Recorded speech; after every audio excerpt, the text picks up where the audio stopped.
کبھی کبھی جانور انسان کو غیر انسانی مخلوقات جنات سے بچا جاتے ہیں۔ ان کی وجہ سے یہ چیزیں ہم سے دور بھاگ جاتی ہیں۔ ایسا ہی ایک واقعہ میرے ساتھ پیش آیا جب ایک کتے نے مجھے ایک بہت بڑی بلا سے بچایا تھا۔ یہ واقعہ آپ پورا سننا، یہ بہت ہی انٹرسٹنگ واقعہ ہے۔ یہ ایک سرد رات تھی، میں دوستوں کے ساتھ سینما سے لیٹ نکلا۔ باہر سردی ریکارڈ توڑ رہی تھی، اس لیے گرم جیکٹ بھی ناکافی معلوم ہو رہی تھی۔ کار پارکنگ تھوڑی دور تھی، میں بھاگ کر گاڑی تک پہنچا اور گاڑی میں بیٹھتے ہی میں نے فل ہیٹر چلا لیا اور اپنے گھر کی طرف نکل پڑا۔ باقی دوست اپنی اپنی گاڑیوں پر نکل چکے تھے۔ سخت بھوک محسوس ہو رہی تھی، اس لیے کسی ڈھابے سے کھانا کھانے کا سوچا اور راستے میں پڑنے والے ایک چھوٹے سے ڈھابے پر گاڑی روک دی۔ رات کے اس وقت تقریباً سارے ہی ہوٹل بند ہو چکے تھے، صرف چھوٹے موٹے ڈھابے ڈرائیوروں کے لیے کھلے تھے۔ کھانا کھا چکنے کے بعد میں دوبارہ گاڑی میں بیٹھ کر گھر کی طرف رواں دواں ہو گیا۔ میرا گھر چک نمبر 30 میں پڑتا تھا، جو کہ شہر سے 15 منٹ کے فاصلے پر تھا۔ یہ ایک چھوٹا سا قصبہ تھا جہاں کی آبادی بمشکل 2000 ہوگی۔ قصبے سے پہلے ایک فارم پڑتا تھا جہاں رات کے اس پہر الو بول رہے ہوتے۔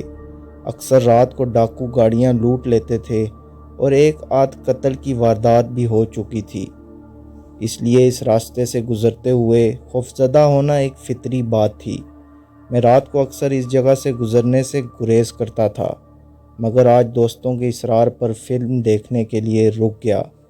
خیر، میں اس فارم کے کچے راستے پر گاڑی تیز تیز دوڑانے لگا، اتنی تیز کہ شاید مجھے خود بھی یقین نہیں۔ چاروں طرف سے الووں کی آواز آ رہی تھی، راستہ بالکل سنسان تھا۔ میں جیسے جیسے گاڑی بھگاتا گیا، عجیب عجیب آوازیں آنے لگی۔ میں اپنی منزل کی جانب رواں دواں تھا۔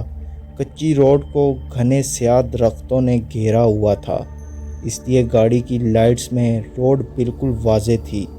یہ روڈ فارم والوں نے اپنے لیے بنائی تھی، مگر گاؤں والے بھی اس کو شارٹ کٹ کے طور پر استعمال کرتے تھے، کیونکہ دوسرا راستہ اتنا لمبا تھا کہ اس راستے پر 2 گھنٹے فضول میں خرچ ہو جاتے تھے۔ خیر، میں اپنی سوچ میں چلا جا رہا تھا کہ جلدی سے اس فارم کو کراس کر کے اپنے قصبے کی حدود میں داخل ہو جاؤں۔ ایکسیلیٹر پر پاؤں کا دباؤ بڑھتا ہی چلا گیا۔ پھر یکدم مجھے سڑک کے ساتھ کسی انسانی وجود کا احساس ہوا۔ وہ کوئی 8-10 سال کا بچہ تھا، جو کہ ہیڈ لائٹس کی روشنی سے بچنے کے لیے ایک ہاتھ آنکھوں پر رکھ کر دوسرے ہاتھ سے لفٹ مانگنے کا اشارہ کر رہا تھا۔ رات کے اس پہر اس جگہ کسی بچے کی موجودگی یقیناً حیران کن تھی۔ میں حیرت میں ڈوبا اس کی طرف دیکھتے جا رہا تھا۔ دل میں طرح طرح کے خیال جنم لے رہے تھے۔ ہو سکتا ہے یہ کسی ڈاکوؤں کے گروپ کا ممبر ہو جو ایسے ڈرامہ کر کے مجھے روکنا چاہ رہا ہو، کیونکہ اکثر ڈاکو گاڑیوں کو لوٹنے کے لیے اسی طرح کے ڈرامے کرتے ہیں۔ لیکن ایک پل کو یہ خیال بھی آ رہا تھا کہ ہو سکتا ہے کہ یہ سچ مچ مصیبت میں ہو اور لفٹ مانگنا چاہ رہا ہو۔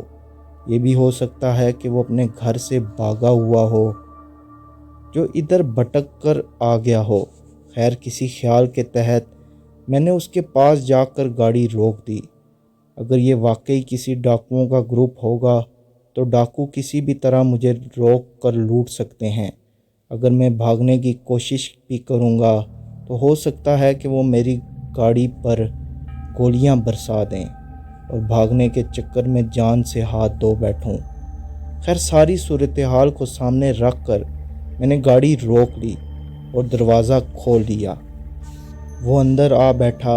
سردی سے اس کا وجود کانپ رہا تھا اور اس کے وجود پر ناکافی کپڑے تھے جو اس سردی کے موسم کے لیے ناموزوں تھے۔ گرم گاڑی میں بیٹھتے ہی اس نے سکون کا سانس لیا اور مشترکانہ نظروں سے دیکھنے لگا۔ کیوں کاکا، کہاں جانا ہے اور اتنی رات کے کہاں سے آ رہے ہو؟ میں نے پوچھا۔